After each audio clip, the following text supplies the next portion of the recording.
Hello everyone. आज हम लोग देखेंगे करंट अफेयर मॉक टेस्ट का सेट नंबर 54 जो कि बिहार दरोगा 1799 post mains BPSC AEDO BSSC CGL या किसी भी स्टेट पीसीएस के लिए लाइक बीपीएससी 72 यूपीपीसीएस प्रीलिम्स 2026 के लिए इम्पोर्टेंट है। तो आते हैं पहले क्वेश्चन पे। पीएम स्वराज पोर्टल किस मंत्रालय द्वारा लॉन्च किया गया था? मैं यहाँ पे ऑप्शन नहीं पढ़ूंगा, सीधे आंसर बताते हुए चलूंगा। तो ऑप्शन है आपका यहाँ पे सही आंसर होगा सामाजिक न्याय और अधिकारिता मंत्रालय। पीएम सूरज पोर्टल किस मंत्रालय द्वारा लॉन्च किया गया था? तो ऑप्शन है आपका यहाँ पे सही आंसर होगा सामाजिक न्याय और अधिकारिता मंत्रालय। अच्छा, न्यूज में क्यों है? तो पीएम सूरज पोर्टल ने वित्त वर्ष 2024-25 में 1.39 लाख उद्यमियों को 1389.61 करोड़ रुपए का ऋण वितरित किया, जो अपने लक्ष्य से अधिक था। इसलिए आपका एक करंट अफेयर में बना हुआ है। इसके अलावा आपको पता होना चाहिए पीएम सूरज का मतलब क्या हुआ, या पीएम सूरज पोर्टल जो है इसमें पीएम सूरज का मतलब क्या हुआ? प्रधानमंत्री सामाजिक उत्थान एवं रोजगार आधारित जन कल्याण। पीएम सूरज पोर्टल का मतलब क्या हुआ? प्रधानमंत्री सामाजिक उत्थान एवं रोजगार आधारित जन कल्याण पोर्टल। कब लॉन्च किया गया था? तो 2024 में। कौन से मंत्रालय के द्वारा? तो ministry of social justice and empowerment, Hindi में क्या बोलेंगे? सामाजिक न्याय और अधिकारिता मंत्रालय। ये आपसे एग्जाम में ऐसे भी पूछ सकता है कि जो पीएम सूरज पोर्टल है इसका उद्देश्य क्या है? तो समाज के वंचित वर्गों के उद्यमियों को वस्तुतः ऋण सहायता प्रदान करना। तो ये सारे इंपॉर्टेंट पॉइंट है, एक एक पॉइंट आपको याद रखना है। अगले क्वेश्चन पे आते हैं। 68वें राष्ट्रीय उत्पादकता सप्ताह नेशनल प्रोडक्टिविटी वीक 2026 का विषय क्या है? तो गिवन ऑप्शन में ऑप्शन सी आपका यहाँ पे सही आंसर होगा cluster as growth engine maximising productivity in MSME. 68वें नेशनल प्रोडक्टिविटी वीक यानी 68वें राष्ट्रीय उत्पादकता सप्ताह 2026 का विषय क्या है? तो ऑप्शन सी आपका यहाँ पे सही आंसर होगा cluster as growth engine maximising productivity in MSME. अब यहाँ से जितने भी इंपॉर्टेंट क्वेश्चन बनेंगे वो सारे पॉइंट हम लोग यहाँ पे कवर करेंगे। तो सबसे पहले तो आपको ये पता होना चाहिए कि जो नेशनल प्रोडक्टिविटी डे है कब मनाते हैं? National productivity day. National productivity day कब मनाते हैं? 12 फरवरी को। 12 फरवरी को। और एक पार्ट है किसका? एशियन। ये आपका जो नेशनल, अच्छा इसको मैं आगे बताऊंगा, अभी तो आप इतना जान लो कि नेशनल प्रोडक्टिविटी डे कब मनाते हैं? 12 फरवरी को। और 68वें नेशनल प्रोडक्टिविटी वीक का विषय क्या है? थीम क्या है? Cluster as growth engine maximising productivity in MSME. अब यहाँ से हम लोग देखेंगे जो नेशनल प्रोडक्टिविटी काउंसिल है तो इसने सेलिब्रेट किया है 68th फाउंडेशन डे 12 फरवरी 2026 को। नेशनल प्रोडक्टिविटी काउंसिल ने सेलिब्रेट किया है 68वां फाउंडेशन डे कब? 12 फरवरी 2026 को। और नेशनल प्रोडक्टिविटी काउंसिल ने ऑब्जर्व किया है नेशनल प्रोडक्टिविटी वीक कब से कब तक मनाया गया। अब आपसे एग्जाम में पूछ सकता है कि जो नेशनल प्रोडक्टिविटी वीक है कब से कब तक मनाया गया? तो 12 से 18 फरवरी तक। 12 से 18 फरवरी 2026 तक। इसकी थीम क्या थी जो क्वेश्चन ने पूछा हुआ था? तो cluster as growth engine maximising productivity in MSME. और ये जो आपका नेशनल प्रोडक्टिविटी काउंसिल है, शॉर्ट में से बोलते हैं एनपीसी, ये किसका पार्ट है? एशियन प्रोडक्टिविटी ऑर्गेनाइजेशन का। ये किसका पार्ट है? मैं यहाँ पे लिख दे रहा हूँ। जो नेशनल प्रोडक्टिविटी काउंसिल है ये आपका पार्ट है किसका? Asian productivity organisation, APO. Asian productivity organisation का, एपीओ का ऑर्गेनाइजेशन। इसके अलावा जो नेशनल प्रोडक्टिविटी काउंसिल है ये आपका किसके अंडर आता है? तो under the department of promotion, department for promotion of industry and internal trade, DPIIT बोलते हैं। तो जो नेशनल प्रोडक्टिविटी काउंसिल है किसके अंडर आता है? तो department for promotion of industry and internal trade, DPIIT। और ये किसके अंदर आता है? कौन से मंत्रालय के अंतर्गत? तो ministry of commerce and industry. कब एस्टेब्लिश हुआ था? जो नेशनल प्रोडक्टिविटी काउंसिल है कब एस्टेब्लिश हुआ था? 1958 में। कब एस्टेब्लिश हुआ था? 1958 में। इसका विजन क्या है?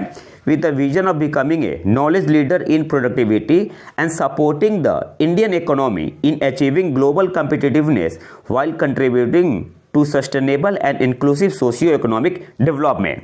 तो आपको मेनली आपको यहाँ से याद क्या करना है? सारे इंपॉर्टेंट पॉइंट है। सबसे पहले 68 नेशनल प्रोडक्टिविटी वीक का थीम क्या है? Cluster as growth engine maximising productivity in MSME। National productivity day कब मनाते हैं? 12 फरवरी को। यहाँ पे लिखा हुआ है 12 फरवरी को। और जो आपका नेशनल प्रोडक्टिविटी काउंसिल है ये किसका पार्ट है? एशियन प्रोडक्टिविटी ऑर्गेनाइजेशन का पार्ट है। और अभी हाल ही में नेशनल प्रोडक्टिविटी काउंसिल ने सेलिब्रेट किया है 68th फाउंडेशन डे। कब? 12 फरवरी 2026 को।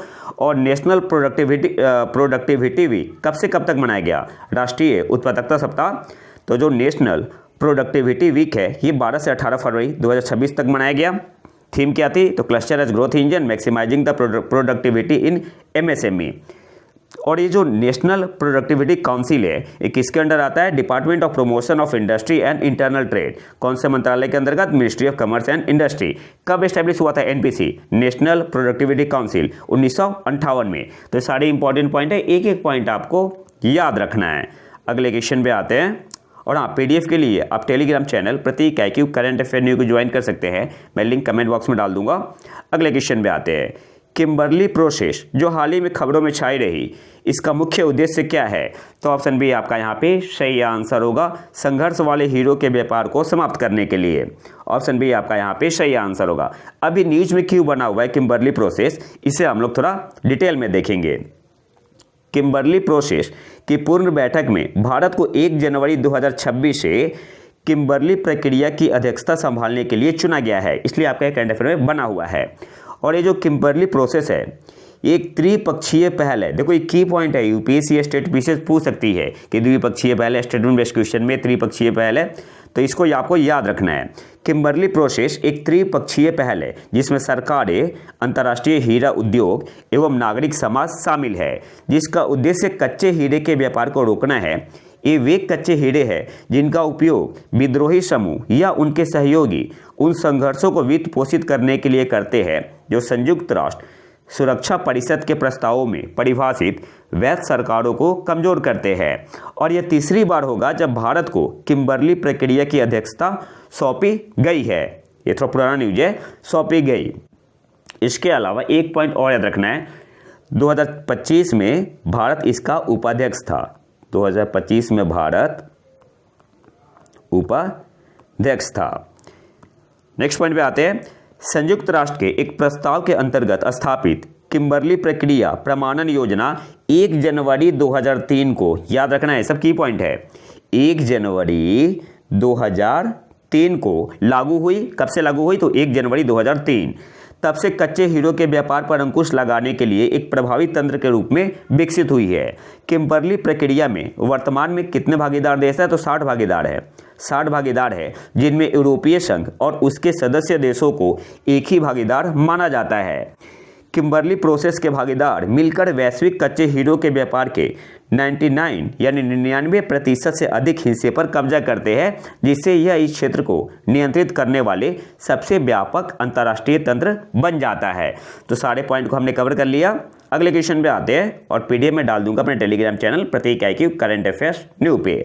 भारत में कौन सा जिला 2047 तक सभी के लिए बीमा योजना के तहत 100% बीमा कवरेज हासिल करने वाला पहला जिला बन गया? तो कौन सा आपका है इंडिया में? अलवर, राजस्थान। ऑप्शन है आपका यहाँ पे सही आंसर होगा। अगले क्वेश्चन पे आते हैं। मोतियाबिंद से होने वाले अंधापन और दृष्टिहीनता से निपटने में उत्कृष्ट सेवाओं के लिए प्रतिष्ठित चांग क्रैंडल मानवीय पुरस्कार 2026 के लिए किन लोगों का चयन किया गया है? तो 2 लोगों को चुना गया है। एक है डॉक्टर हरिप्रिया अरविंद और दूसरे है डॉक्टर R वेंकटेश। तो ए भी सही है, बी भी सही है, तो कौन सा ऑप्शन सही होगा? ऑप्शन सी आपका यहाँ पे सही आंसर होगा, बोथ ए एंड बी। मोतियाबिंद से होने वाले अंधापन और दृष्टिहीनता से निपटने में उत्कृष्ट सेवा के लिए प्रतिष्ठित चांग क्रैंडल मानवीय पुरस्कार 2026 के लिए किन लोगों का चयन किया गया है? तो डॉक्टर हरिप्रिया अरविंद और डॉक्टर आर वेंकटेश दोनों हैं, और तो ऑप्शन सी आपका यहाँ पे सही आंसर होगा। और अरविंद आई केयर सिस्टम के डॉक्टर है, अरविंद आई केयर सिस्टम के डॉक्टर हरिप्रिया अरविंद और डॉक्टर आर वेंकटेश को 11 अप्रैल को वाशिंगटन डीसी में American society of cataract and refractive surgery, इसे शॉर्ट में क्या बोलते हैं, ASCRS फाउंडेशन सम्मेलन में यह सम्मान प्राप्त होगा। और जो आपका चांग क्रैंडल ह्यूमैनिटेरियन अवार्ड है, इसकी स्थापना कब हुई थी? तो कब शुरू हुआ था? 2017 में, 2017 में। तो सारे पॉइंट को याद रखना है, स्टेटमेंट बेस्ड क्वेश्चन में आपसे ये पूछ सकता है। तो चांग क्रैंडल ह्यूमैनिटेरियन अवार्ड कब एस्टेब्लिश हुआ था? 2017 में, ठीक है। और 2026 में ये अवार्ड किसे मिला है? चांग क्रैंडल मानवीय पुरस्कार 2026, तो डॉक्टर हरिप्रिया अरविंद और डॉक्टर आर वेंकटेश। तो ऑप्शन सी आपका यहाँ पे सही आंसर होगा, बोथ ए एंड बी। और मार्टिन स्पेंसर को मिला था शायद 2024 में, ठीक है। आप यहाँ पिक्चर में देख सकते हैं, डॉक्टर आर वेंकटेश जी है और डॉक्टर हरिप्रिया अरविंद जी है। अगले क्वेश्चन पे आते हैं। संतोष ट्रॉफी के लिए आयोजित 79th राष्ट्रीय फुटबॉल चैंपियनशिप किस टीम ने जीती? तो सर्विसेज ने ऑप्शन बी आपका यहाँ पे सही आंसर होगा। संतोष ट्रॉफी के लिए आयोजित 79th राष्ट्रीय फुटबॉल चैंपियनशिप किस टीम ने जीती? सर्विसेज ने किसे हराया? तो सर्विसेज ने हराया केरल को, कितने से? 1-0 से हराया, ठीक है, यहाँ पे मेंशन है। और ये फाइनल मैच हुआ कहाँ पे था? तो धकुआखाना स्टेडियम जो कि असम में है, ठीक है, अभी से जैसे ही प्रोनाउंस करो, धकुआखाना स्टेडियम जो कि असम में है। और 8वीं बार संतोष ट्रॉफी टाइटल जीता है सर्विसेज ने, तो इस पॉइंट को भी आपको याद रखना है। और ये सब काम आता है जब स्टेटमेंट बेस्ड क्वेश्चन पूछता है, तो ठीक है। तो 8वीं बार जीता है सर्विसेज ने संतोष ट्रॉफी टाइटल। अगले क्वेश्चन पे आते हैं। मॉन्स माउंटन को किस भारतीय मिशन के लिए संभावित लैंडिंग जोन के रूप में पहचाना गया है? तो चंद्रयान 4 के लिए। ऑप्शन है आपका यहाँ पे सही आंसर होगा। और चंद्रयान 4 कब तक लॉन्च होगा? तो 2028 तक का टारगेट है, ठीक है, 2028 तक लक्ष्य है इसका कि इसे लॉन्च किया जाएगा। अब यहाँ से कुछ इंपॉर्टेंट पॉइंट देखते हैं जहाँ से आपसे एग्जाम में क्वेश्चन पूछ सकता है स्टैटिक बेस्ड क्वेश्चन टाइप में।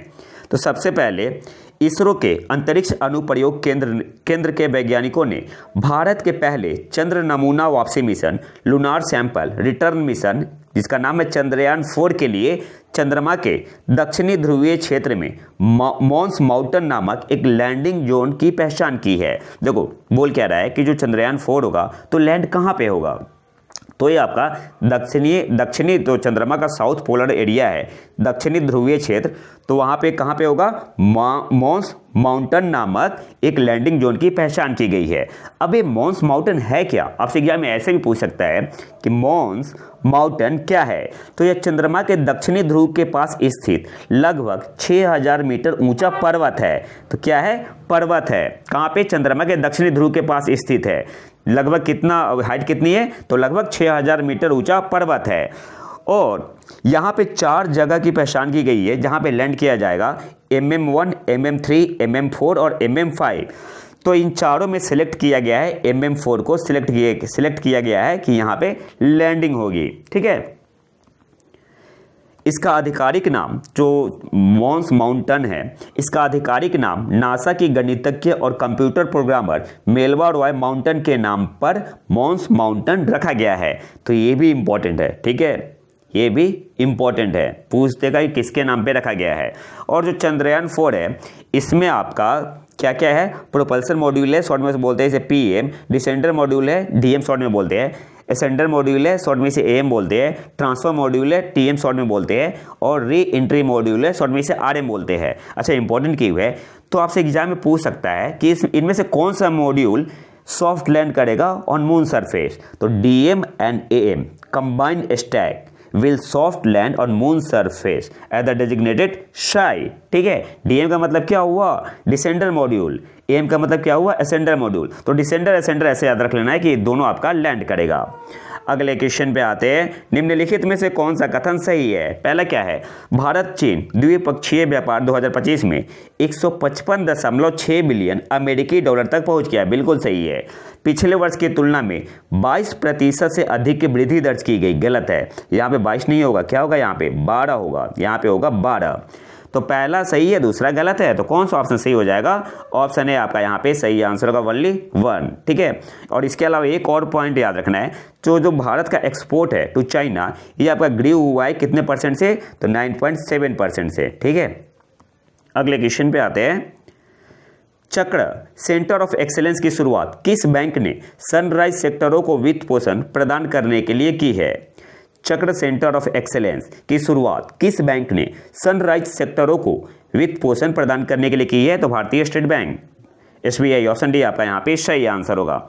अब यहाँ से कुछ इंपॉर्टेंट पॉइंट देख लेते हैं। एसबीआई ने लॉन्च किया Chakra centre of excellence for financing 8 sunrise sector, जिसमें आपका इंक्लूड है रिन्यूएबल एनर्जी है, advance cell chemistry and battery storage, और जो अदर सनराइज डोमेन है data centre infrastructure, smart infrastructure, electric mobility, green hydrogen, semiconductor and decarbonisation. ये सब क्या है, सनराइज सेक्टर है। और आज के आखिरी क्वेश्चन पे आते हैं, पंचायत उन्नति सूचकांक 2.0 में किस राज्य ने शीर्ष स्थान प्राप्त किया, तो त्रिपुरा ने। ऑप्शन सी आपका यहाँ पे सही आंसर होगा। त्रिपुरा में एक गांव है, और अच्छा ये रिपोर्ट कौन देता है, तो मिनिस्ट्री ऑफ पंचायती राज मंत्रालय। तो त्रिपुरा में एक गांव है जुगल किशोर नगर विलेज, ठीक है, जो कि त्रिपुरा के कौन से डिस्ट्रिक्ट में है, त्रिपुरा के सिपाहीजाला डिस्ट्रिक्ट में है। ठीक है, सिपाहीजाला डिस्ट्रिक्ट में है। इसने कितना स्कोर किया है, 88.44। तो ये भी इंपॉर्टेंट है, इसको भी आपको याद रखना है। तो याद क्या रखना है, पंचायत उन्नति सूचकांक 2.0 में किस राज्य ने टॉप किया है, तो त्रिपुरा ने। तो ये तो था हमारा आज का लेक्चर। अगर आपको इसका पीडीएफ चाहिए तो आप हमारे टेलीग्राम चैनल प्रतीक IQ करंट अफेयर्स न्यू को ज्वाइन कर सकते हैं। और अगर वीडियो पसंद आए तो लाइक करें और चैनल को सब्सक्राइब जरूर कर ले। मिलते हैं नए वीडियो में नए टॉपिक के साथ, तब तक के लिए नमस्कार, जय हिंद।